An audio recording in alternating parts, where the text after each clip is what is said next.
Pay attention to this young woman. She doesn't look frightened. She doesn't look rushed. She doesn't look like someone who has only 20 minutes left to be seen alive. This is 6:47 p.m., March 12th, 2022. The lobby of the Redwood Inn, Ostrava. A ceiling-mounted CCTV camera, labeled LO2, captures her in a flat, fluorescent frame. She enters calmly, shaking rain from her coat, adjusting the strap of a gray canvas backpack. She checks her phone. Just a quick glance, a small smile. Nothing in her posture suggests danger. Nothing in her expression reveals fear. To anyone watching, she looks like a guest waiting for a friend. Her name is Elena Markova, 22 years old. She came here to meet a man she knew only from the internet, a man who said he was 43, friendly, and into photography. At 6:48:03, she steps into elevator 1. The doors close. And here is the detail that turns this routine moment into a crime scene. No camera ever recorded her coming out. This frame, this ordinary, silent second, is the last proof that she was alive. By the afternoon of March 12th, Elena followed her usual Saturday routine. Library drop-off at the KDM community branch, groceries from the small market on Nadrazhny Street, a canned latte for the walk home. CCTV footage shows her at 15:21:44, relaxed, joking with the cashier about the weather, smiling. Her last message to her mother, sent at 16:02, read, "I'll be home late, meeting someone about photography." There was no worry in her tone, no fear, nothing unusual. But by the next morning, her mother would realize that this ordinary day had stopped exactly where the cameras did. That coffee cup timestamp later became evidence item 3B. By 9 a.m. on March 13th, Elena's phone had gone straight to voicemail for 12 hours. Her mother, Ivana, called repeatedly. No answer. At 09:14, Ivana used the spare key hidden behind the electric meter box and entered her daughter's apartment on Sokolska Trida. Everything was in order. Bed made. Books stacked neatly. Laptop closed. Groceries still untouched. Only one detail broke the pattern. Her phone charger was still plugged into the wall. Elena never left without it. And her gray canvas backpack, the same one seen on CCTV, was missing. At 09:32, Ivana reported her daughter missing. The call was logged as incident entry IE-1247.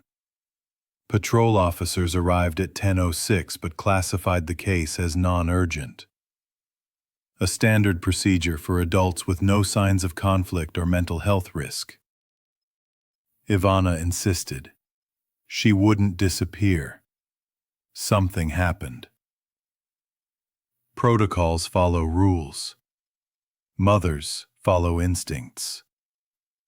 That forgotten charger became the first contradiction. By the afternoon of March 13th, police performed routine checks. Hospitals, taxi records, emergency call logs. Nothing. At 17:12, her phone pinged once near Stodolny Street, then never connected again. The single ping anomaly was archived as DES-6. Her bank statement revealed a 1,200 CZK hotel authorization the previous evening. Officers went to the Redwood Inn. The receptionist remembered her.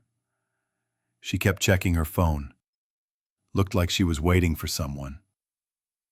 Without hotel management present, officers could not retrieve CCTV footage. With no evidence of foul play, the case remained at the lowest urgency level. But something else happened that night. 2 failed attempts to log into Elena's email at 3:17 and 3:19. Critical hours often pass unnoticed, until it's too late. Someone tried accessing her account after she vanished. Police misjudged the case. Elena was an adult. The single phone ping suggested voluntary movement, and there were no early indicators of coercion. What looked routine was anything but. On March 14th, Ivana returned to Elena's apartment with her brother Marek. Ignoring instructions not to disturb potential evidence, he booted the laptop using a recovery workaround he found online. Inside the browser logs, they found the username, Northlands, 43. Messages from March 10th. I'll be in Ostrava this weekend. Want to meet in person? Can show you the new lens. Elena. Sure. Saturday evening works. Ivana photographed everything and brought it straight to police. Families often uncover the first real lead, before detectives even begin. The username would become the investigation's turning point. By 16:55 on March 14th, Detective Peter Riho was assigned to the case under case file CF-22-741. Emergency access to telecom records revealed Elena's last outgoing message at 18:32 on March 12th. Here, coming in now. Cross-matched with hotel authorization timestamps, this confirmed she had entered the Redwood Inn minutes later. With management present, detectives secured full CCTV access. As Detective Riha began reviewing footage, Ivana waited outside the precinct, holding the strap of Elena's backpack, mirroring her daughter's last recorded gesture. Digital footprints form the skeleton. Human traces give it weight. Detectives froze the frame. Elena entering the elevator. No footage of her exit. At 19:18 on March 14th, detectives reviewed the critical footage. Elena enters elevator 1 at 18:48:03. Hashtag at meta pause. Sex, 0.5. She is never seen exiting. Hashtag at meta pause. Sex, 0.5. Elevator system logs show stop at floor 3 at 18:48:21. Stop at basement B1 at 18:49:50. But corridor cameras on both floors show no sign of her. In his report, Detective Riha wrote, Subject enters lift 1. No visual documentation of exit on any level. One building. Dozens of cameras. And yet, a human being vanished between two doors. Cameras record movement. They do not record absence. Hashtag at meta pause. Sex, 0.5. The third floor stop became the first unexplained gap. Hashtag at meta pause. Sex, 0.5. Cyber investigators traced Northlands 43 to a prepaid SIM registered with false identity, a virtual debit card issued in Hungary, 2 older missing person cases with similar contact patterns. A hotel guest in room 312 recalled muffled movement around 1850, but nothing more. Evidence was building, but only indirectly. Suspects often appear long before they are seen.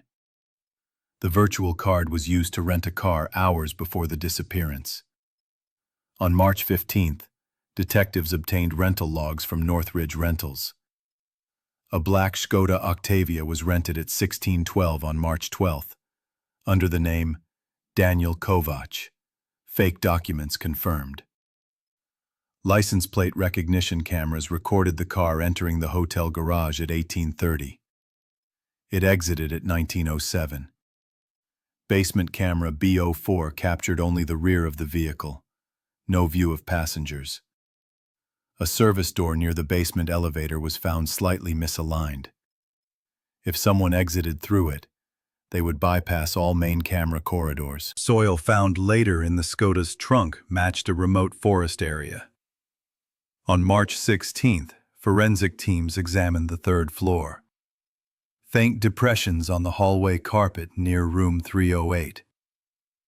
Luminol revealing transfer patterns consistent with a supported body. Partial mitochondrial DNA from a service room handle. Sample 22M19, matching Elena's maternal line. In the basement, cadaver dogs gave a strong alert near the misaligned service door. Inside the Skoda's trunk, technicians recovered fibers identical to Elena's coat. So far, everything pointed to movement, transport, concealment.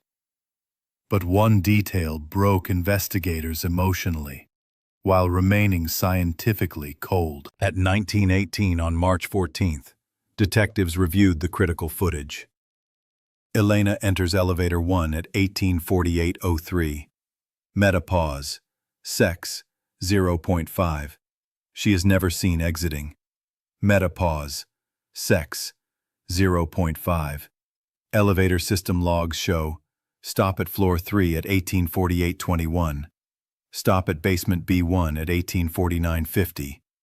But corridor cameras on both floors show no sign of her. In his report, Detective Reha wrote, "Subject enters lift 1. No visual documentation of exit on any level. One building, dozens of cameras, and yet, a human being vanished between two doors. Cameras record movement. They do not record absence. Metapause. Sex, 0.5. The third floor stop became the first unexplained gap. Sex, 0.5. A forensic pathologist, reviewing the early findings, noted, "There are no defensive wounds on the victim's hands, forearms, or fingernails." Hashed meta, pause, sex, 0.5. This meant something devastatingly simple. In the first crucial seconds, Elena did not fight. Not because she couldn't. Hashed meta, pause, sex, 0.5. But because she didn't understand she was in danger. Hashed meta, pause, sex, 0.5. She believed she was still talking to the same friendly man she had trusted online. He used her trust, her natural human instinct to see the situation as harmless, as the very mechanism to control her.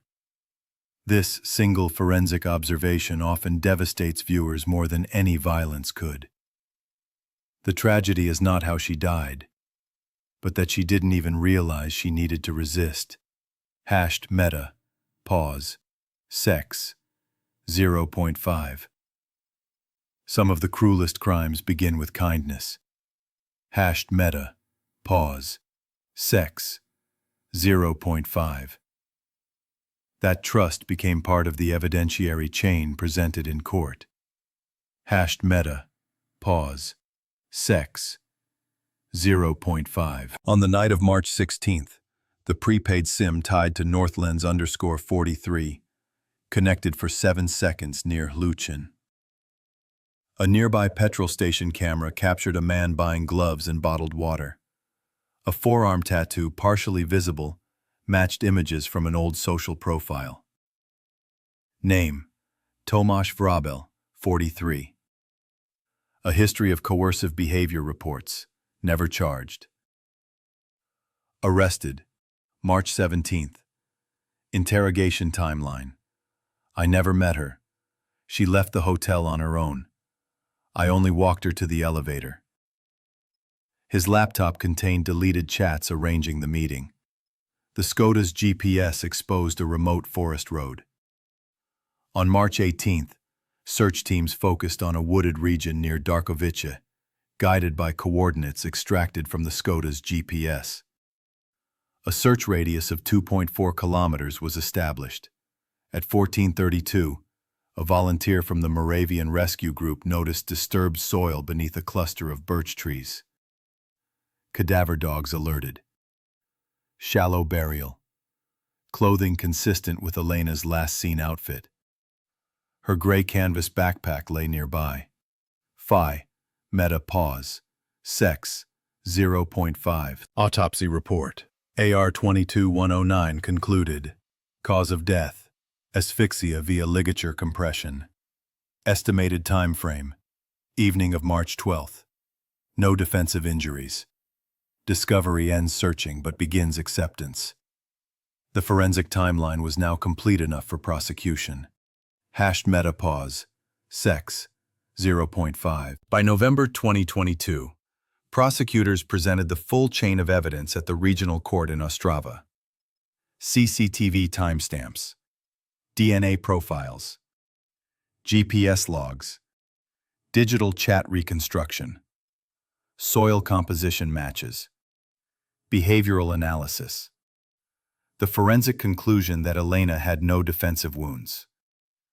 The defense attempted to argue the absence of a direct camera recording, but the chain of evidence was complete, precise, continuous, and damning. And then the prosecution revealed the one detail that transformed this case from a disappearance into something far darker. A motive. Through recovered chat logs, psychologists identified a pattern. Tomasz Vrabel had a history of seeking out younger women online, presenting himself as older, calmer, more experienced, someone safe. He built trust, then control. For him, it wasn't about chance or opportunity.